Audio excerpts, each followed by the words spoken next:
Hey everyone, welcome back for another deep dive. Today we're going to be looking at As-Saff. As-Saff. Yeah, Quick. which means the ranks, and it's a chapter in the Quran, and we'll be talking about some of the main themes in this chapter. I guess to start, what stands out to you about this chapter? I think what stands out the most, especially when you read it in Arabic, is just how direct and upfront this chapter is about belief and action.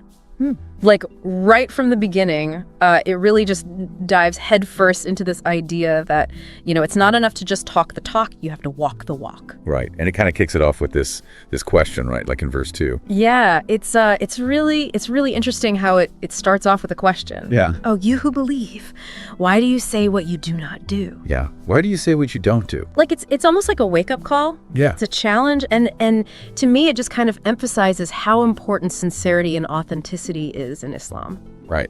And so would you say that question kind of like sets the tone for the whole chapter? Yeah, I think so. I mean, it really emphasizes this idea that your actions need to reflect your beliefs, your words need to match your deeds, and it's about this consistency between your inner world and your outer actions. Right. So it's about this idea of like being true to yourself and having that reflect in your actions. And so I guess moving on from that, there's this image in verse 4 that comes up of believers fighting in ranks as though they were a compact structure. What do you think about that? What comes to mind?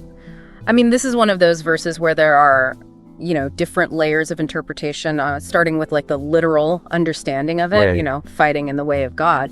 But then, we can look at it a little bit more metaphorically to see the different types of struggles that we all go through, whether that's, fighting against oppression, fighting against injustice, or even the inner struggles that we go through, right? Fighting temptations. Our own jihad. Exactly. Right. The greater jihad. So yeah, I think there are multiple ways that we can understand that. And so I guess within that, like even the imagery of fighting in ranks, like a compact structure, what does that bring up for you? It emphasizes the importance of unity and working together for a common cause. Yeah. This idea that when we come together and we stand together and we support each other, then we're much stronger. Right. So like a brotherhood, a sisterhood. Absolutely. Yeah. Absolutely. And, that actually leads really well into the next section of the chapter, which talks about Moses and Jesus. Oh, yeah. The stories. Yeah. And what's really interesting about that is it really brings out the common threads in their mission. Yeah. Like they both called people to believe in one God. Right. They both faced a lot of rejection. They both faced a lot of opposition. Yeah. So this is a common theme, right? Like even prophets had to go through these struggles, right? Even prophets went through a lot of hardship and a lot of tests and trials. Yeah. And, in the story of Jesus, what's really fascinating is it mentions Jesus's prophecy. Oh, right. About the coming of Ahmad. And of course, for Muslims, that points to the Prophet Muhammad. Yeah, so it's like setting the stage for that. It is. And you can only imagine like how that declaration was received at the time. Yeah. Prophecies tend to ruffle some feathers. Yeah, it can be disruptive, can't it? Now, I guess kind of moving on from that, there's this really strong image that comes up in verse 8, which is this idea that people want to extinguish Allah's light with their mouths. What do you think about that? This is one of the most powerful images in the whole chapter, and to really appreciate it, I think it's important to understand the symbolism of light and darkness, Right. like across cultures and across religions.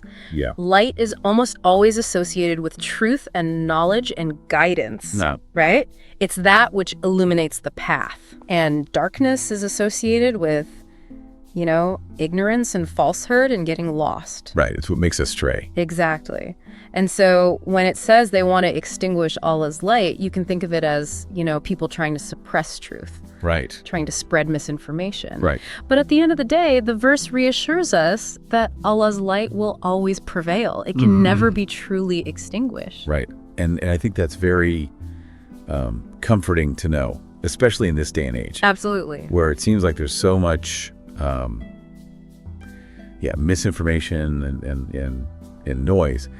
Now, kind of moving on from that, we get into this idea of a trade being offered. Right. In verses 10 through 12. What do we mean by that? So these verses talk about this trade that's being offered, and it's the highest possible trade that anyone could ever make. Right.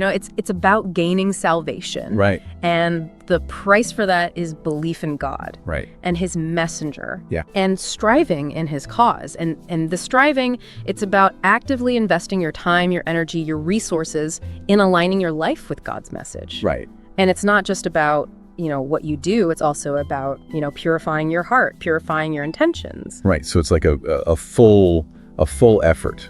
It's a complete transformation, both internally and externally. Right. Yeah. And, the rewards for that are huge. The verses mention forgiveness, paradise, and this idea of supreme success. Right. So it really paints a picture of what's possible when you really make that commitment. Absolutely. And finally, I guess to wrap up, we see this emphasis on supporting God's cause in the final verses, and it draws this parallel with Jesus and his disciples. Yeah, it's really interesting how it ties those two things together. Yeah. So in the previous verses, it talks about how the disciples of Jesus stood up and they declared that they were supporters of God. Right. And then the chapter ends by encouraging all believers to follow that example. Right. So in a sense, be kind of like the disciples. Exactly. It's a call to action. It's an invitation to champion God's cause. Right. And I guess it comes full circle with that idea of unity and action, right? It does. And, at the end of the day, As-Saff is really about embodying faith in every aspect of your life. Yeah. So as we wrap up this deep dive into As-Saff, we've seen these recurring themes of aligning actions with beliefs, striving in God's cause, and this promise of support and reward for believers. So thinking about all of that, I guess what question would you leave with our listeners? Well, I think As-Saff really challenges us to think about what it means to strive in God's cause, beyond the literal interpretation. What does that commitment look like in our own lives and our own unique journeys? That's a great question. Yeah. So how do you strive in God's cause? How does that resonate with you? Thanks for joining us on this deep dive. We hope it's giving you a lot to think about, and we'll catch you on the next one. Inshallah. Inshallah.